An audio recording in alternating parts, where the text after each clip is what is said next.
চলুন আজকে একটি হাদিস পড়ে শোনাচ্ছি। সর্বপ্রথম সহিহ মুসলিম হাদিস একাডেমি নাম্বার 602। এই হাদিসটা একটু পড়ে শোনাচ্ছি আপনাদেরকে। আয়েশা রাদিয়াল্লাহু তাআলা আনহা থেকে বর্ণিত, এক মহিলা রাসূলুল্লাহ সাল্লাল্লাহু আলাইহি ওয়াসাল্লামকে বলল, মেয়ে লোকের যখন স্বপ্নদোষ হবে এবং সে বীর্যরস দেখতে পাবে তখন কি সে গোসল করবে? তিনি বললেন হ্যাঁ।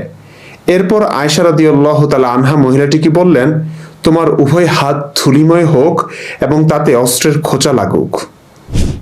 বদদুয়া দিলেন। তিনি অর্থাৎ আয়েশা রাদিয়াল্লাহু তাআলা আনহা বলেন, তারপর রাসূলুল্লাহ সাল্লাল্লাহু আলাইহি ওয়াসাল্লাম বললেন, ছেড়ে দাও ওকে, ভর্ৎসনা করো না। সন্তান মা বাবার সদৃশ্যের কারণেই হয়ে থাকে। যখন স্ত্রীর বীর্য পুরুষের বীর্যের আগে জরায়ুতে প্রবেশ করে তখন সন্তানের আকৃতি তার মামাদের মতোই হয়, আর যখন পুরুষের বীর্য মেয়ে লোকের বীর্যের উপর প্রাধান্য লাভ করে তখন তার আকৃতি চাচাদের মতোই হয়। আমি আপনাদেরকে একটু দৃষ্টি আকর্ষণ করব হাদিসের শেষাংশের দিকে। দেখুন, মেয়ে লোকের স্বপ্নদোষ হয় কিনা সেটি হতে পারে। পুরুষের যেমন স্বপ্নদোষ হয়, তো মেয়ে লোকেরও স্বপ্নদোষ হতে পারে। এটি আমি চ্যাটজিপিটিকে জিজ্ঞেস করলাম এবং ঘাটাঘাটি করে জানলাম এটি ঠিক আছে। তখনকার মহিলারা এটা বুঝতে পেরেছে, তো নবীকে জিজ্ঞেস করেছে। কেমন নবী, দেখুন মহিলারা এসে কি সব জিজ্ঞেস করে। আচ্ছা ঠিক আছে, সমস্যা নেই। যখন স্ত্রীর বীর্য পুরুষের বীর্যের আগে জরায়ুতে প্রবেশ করে তখন সন্তানের আকৃতি তার মামাদের মতোই হয়। এটা সম্পূর্ণ অবৈজ্ঞানিক একটা কথা। বিজ্ঞান কি বলে আমরা প্রায় সকলেই জানি। হয়তো যারা মোটামুটি সায়েন্স বিজ্ঞান সম্পর্কে জানে, পড়াশোনা করেছে, তারা অবশ্যই বুঝবে যে আসলে সন্তান জন্মদানে নারীর বীর্য কোনো ভূমিকা পালন করে না। নারীর বীর্য বলতে আসলে কিছু নাই। নারীর যে একটা ভ্যাজাইনাল ফ্লুইড থাকে সেটা বীর্য না, সেটা হয়তো বীর্য মায়ের ডিম্বাণুতে প্রবেশ করবার জন্য পথটাকে মসৃণ করে, পিচ্ছিল করে, যাতে খুব ইজিলি প্রবেশ করতে পারে। তো সন্তান কিভাবে জন্ম নেয়, শুক্রাণু কিভাবে উৎপাদিত হয়, সেটা হচ্ছে পুরুষের বীর্য, বাবার বীর্য যখন মায়ের ডিম্বাণুতে যায়, হ্যাঁ, নিষেক ঘটে, ফার্টিলাইজেশন যেটিকে বলে। তো এর মাধ্যমেই একটি ভ্রূণ গঠিত হয়। সন্তান ধীরে ধীরে এভাবেই জন্ম লাভ করে, গঠিত হয়ে থাকে। এই হচ্ছে সায়েন্সের কথা। এটা আমার কথা বিশ্বাস না করলে আপনারা যারা জানেন না, যারা বোঝেন না, তারা চ্যাটজিপিটিকে একটু জিজ্ঞেস করলে আপনাদেরকে খুব ভালো করে বুঝিয়ে দিবে। সন্তান জন্মদানে আসলে নারী পুরুষের কি কি লাগে। মায়ের ডিম্বাণু এবং পুরুষের শুক্রাণু। পুরুষের বীর্যে সিমেনে স্পার্ম থাকে, শুক্রাণু থাকে। সেই শুক্রাণু মায়ের ডিম্বাণুতে প্রবেশ করলেই নিষেক ঘটে, ফার্টিলাইজেশন ঘটে, এর মাধ্যমে একটা ভ্রূণ গঠিত হয়। এই হচ্ছে সোজা কথা।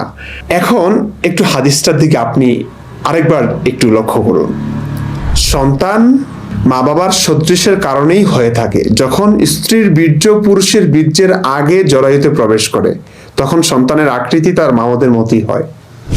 অর্থাৎ নবী বলছেন, স্ত্রীর বীর্য আছে, স্ত্রীর বীর্য পুরুষের বীর্যের আগে যখন জরায়ুতে প্রবেশ করে তখন নাকি সন্তানের আকৃতি মামাদের মতো হয়। আর যখন পুরুষের বীর্য মেয়ে লোকের বীর্যের উপর প্রাধান্য লাভ করে, অর্থাৎ পুরুষের বীর্য আগে প্রবেশ করে, তখন তার আকৃতি, সন্তানের আকৃতি চাচাদের মতোই হয়।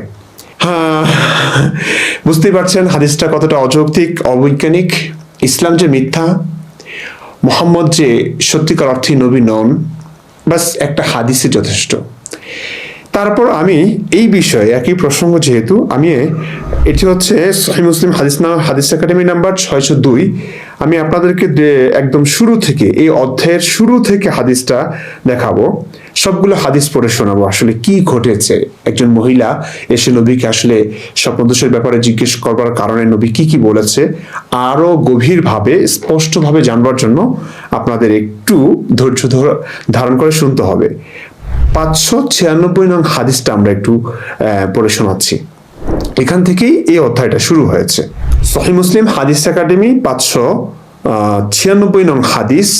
এই অধ্যায়ের নাম হচ্ছে বাবু উজুবিল গুসলি আলাল মারআতি বিখুরুজিল মানিয়্যি মিনহা। মহিলার মনি অর্থাৎ বীর্য বের হলে তার উপর গোসল করা ওয়াজিব। এটি হচ্ছে অধ্যায়। আচ্ছা, আমরা হাদিসটা একটু পড়ে শোনাই। আনাস ইবনু মালিক রাদিয়াল্লাহু তাআলা আনহু হতে বর্ণিত, তিনি বলেন, উম্মু সুলাইম রাদিয়াল্লাহু তাআলা আনহা, যিনি ছিলেন এই হাদিসের রাবি ইসহাকের দাদি, একদা রাসূলুল্লাহ সাল্লাল্লাহু আলাইহি সাল্লামের নিকট এসে বললেন, আয়েশা রাদিয়াল্লাহু তাআলা আনহা তখন তার নিকট উপস্থিত ছিলেন।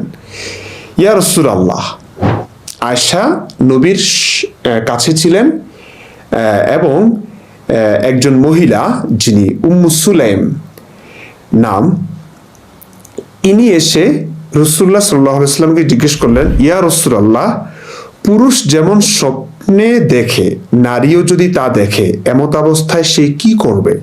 তখন আয়েশা রাদিয়াল্লাহু তাআলা আনহা বললেন, উম্মু সুলাইম, তুমি নারী জাতিকে অপমানিত করেছো, তোমার অকল্যাণ হোক। দিয়ে দিল একটা বদদুয়া।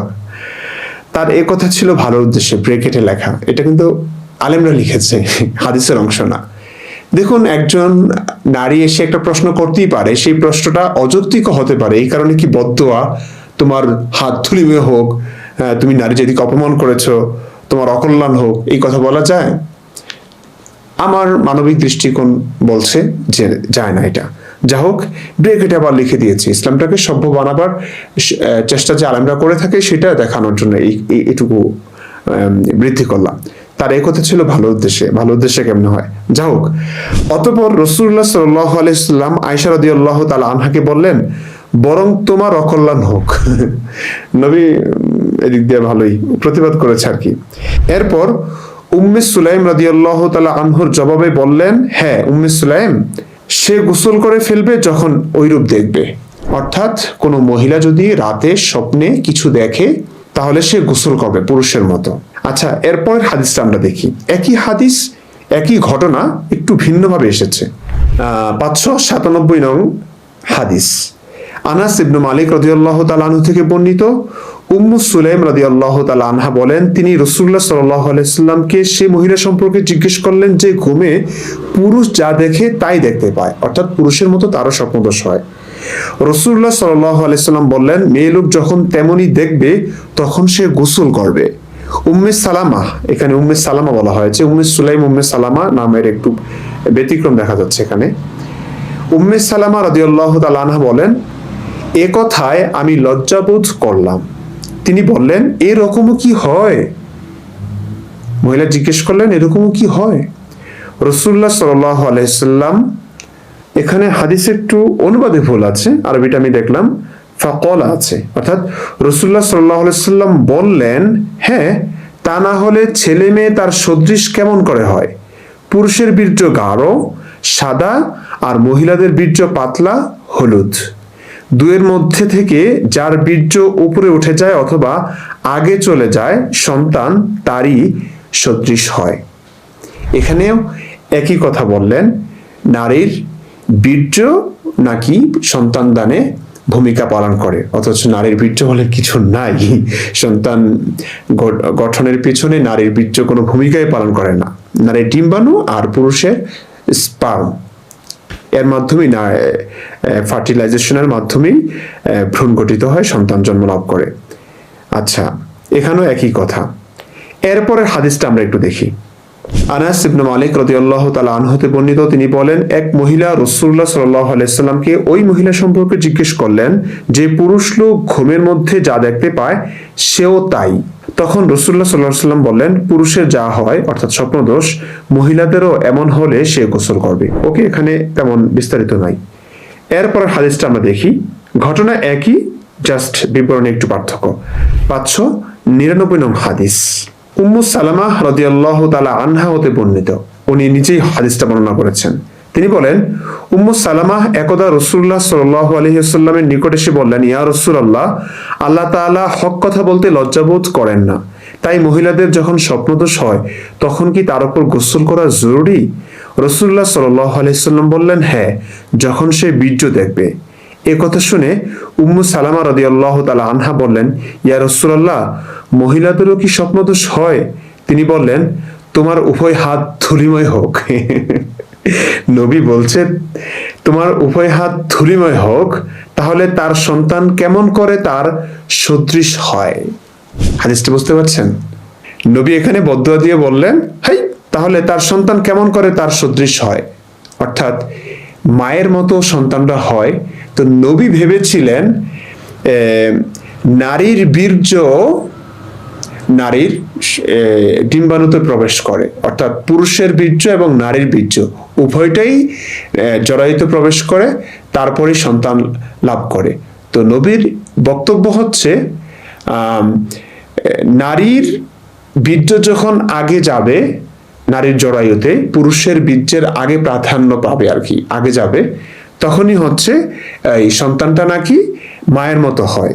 তো এক জায়গায় বললো মামাদের মতো হয়, আচ্ছা মায়ের মতো হয়, মায়ের দিকের মানুষদের মতো হয়, এমনটাই হয়তো নবীর ধারণা ছিল, নবীর বিশ্বাস ছিল, নবী মনে করেছে আর কি।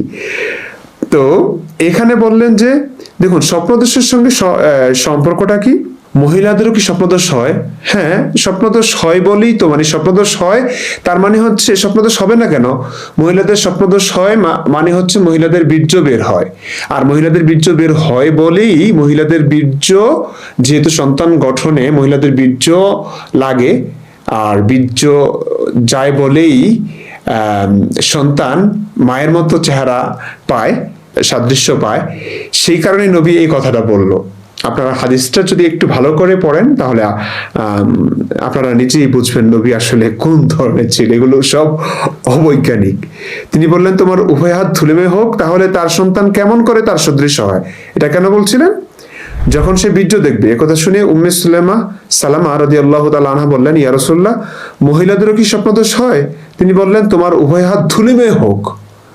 মানে কেন হবে না, স্বপ্নদোষ হতেই হবে, মহিলাদের বীর্য বের হতেই হবে, মহিলাদের বীর্য বের হয় বলেই, মহিলাদের বীর্য মহিলাদের জরায়ুতে প্রবেশ করে বলেই সন্তান মহিলাদের চেহারা পায়, মায়ের চেহারা পায়। এই হচ্ছে নবীর বক্তব্য। তাহলে তার সন্তান কেমন করে তার সদৃশ হয়। ওকে, আমরা এর পরের হাদিসটা একটু দেখি, 600 নং হাদিসটা। এখানে তেমন কিছু নাই, ওরওয়া হতে সনদে উপরোক্ত হাদিসের অর্থের অবিকল বর্ণিত আছে। তিনি আরো একটু বাড়িয়ে বলেন যে তিনি উম্মে সালামা রাদিয়াল্লাহু তাআলা আনহু বললেন, তুমি নারী জাতিকে লজ্জিত করেছো। আচ্ছা, এবার 601 নং হাদিসটা দেখি। এখানে একটু বড় করে এসছে মনে হয়, না তেমন কিছু না। উম্মুল মুমিনিন আয়েশা রাদিয়াল্লাহু তাআলা আনহা হতে বর্ণিত, তিনি বলেন যে আবু তালহার সন্তানদের মা উম্মু সুলাইম, এখানে শুধু উম্মু সুলাইম কে ছিলেন এখানে একটু বিস্তারিত এসেছে। উম্মু সুলাইম একদা রাসূলুল্লাহ সাল্লাল্লাহু আলাইহি ওয়াসাল্লামের নিকট উপস্থিত হয়ে হিসাবের হাদিসের অনুরূপ বর্ণনা করেন। তবে এই হাদিসটিতে ব্যতিক্রম যা রয়েছে তা হলো আয়েশা রাদিয়াল্লাহু তাআলা আনহা বলেন, আমি বললাম ছি ছি, অসন্তোষ প্রকাশক শব্দ, মেয়ে লোক কি এরূপ দেখে? অর্থাৎ আয়েশার কাছে, আয়েশা মনে হয় কখনো দেখেন না, আয়েশা ছোট ছিলেন তো, আমি জানি না, এমনটাই হবে হয়তো।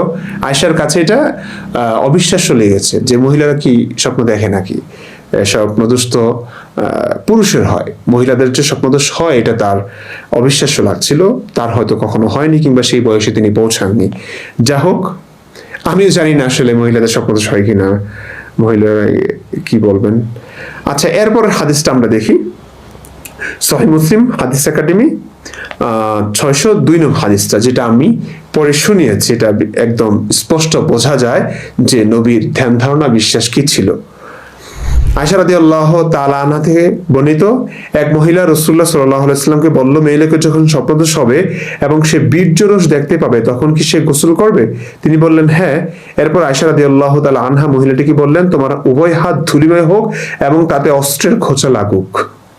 তিনি অর্থাৎ আয়েশা রাদিয়াল্লাহু তাআলা আনহা বলেন, তারপর রাসূলুল্লাহ সাল্লাল্লাহু আলাইহি ওয়াসাল্লাম বললেন, ছেড়ে দাও ওকে, ভৎসনা করো না, সন্তান মা বাবার সদৃশের কারণেই হয়ে থাকে। মানে মা বাবার সাদৃশ্য সন্তান পায়, এটা বলেছেন।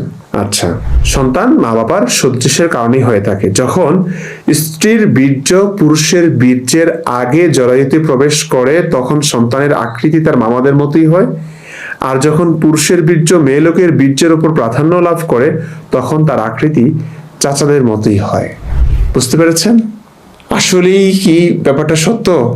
একটু যদি ঘাটাঘাটি করেন ভাই, পড়াশোনা করেন, বিজ্ঞান কি বলে, মেডিকেল সায়েন্স কি বলে, চ্যাটজিপিটি করেন, গুগল করেন, ডাক্তারদের কাছে জিজ্ঞেস করুন, সায়েন্স নিয়ে যারা পড়াশোনা করেছে তাদেরকে জিজ্ঞেস করুন, নবীর এই বক্তব্যের সঙ্গে বাস্তবতার কোনো সম্পর্ক আছে কিনা?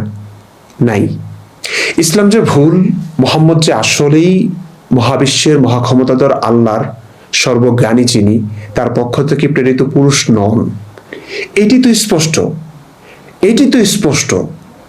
কোরআন হাদিসের একটা ভুল যদি প্রমাণিত হয়, নবীর একটা কথাও যদি ভুল প্রমাণিত হয়, তাহলেই এটি প্রমাণিত হয়ে যায় যে মোহাম্মদ সত্যিকার অর্থে নবী নন। কারণ মহাজ্ঞানী আল্লাহ, যিনি সবকিছু জানেন, যিনি আমাদেরকে সৃষ্টি করেছেন বলে আমরা বিশ্বাস করি, তিনি তো ভুল ইনফরমেশন দিতে পারেন না, তাই না?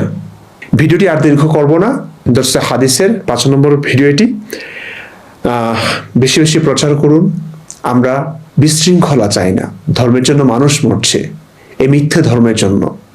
শুধুমাত্র একটি বিশ্বাসের জের ধরে মানুষকে মারা হচ্ছে, শুধুমাত্র একটি বিশ্বাসের জের ধরে মানুষ নিজের জীবনকে বন্দী করছে, শুধুমাত্র বিশ্বাসের জের ধরে, যে বিশ্বাসের পেছনে কোনো যৌক্তিকতা নেই। তাই আমরা চাই, আমি চাই অন্তত মানুষ একটু বুঝুক, ধর্মটা বুঝে শুনে মানুক, ব্যাস এটুকুই। এই এই কয়েকটা হাদিস, একটা দুইটা না, কতগুলো হাদিস, কতগুলো রেওয়ায়াত, তাই না?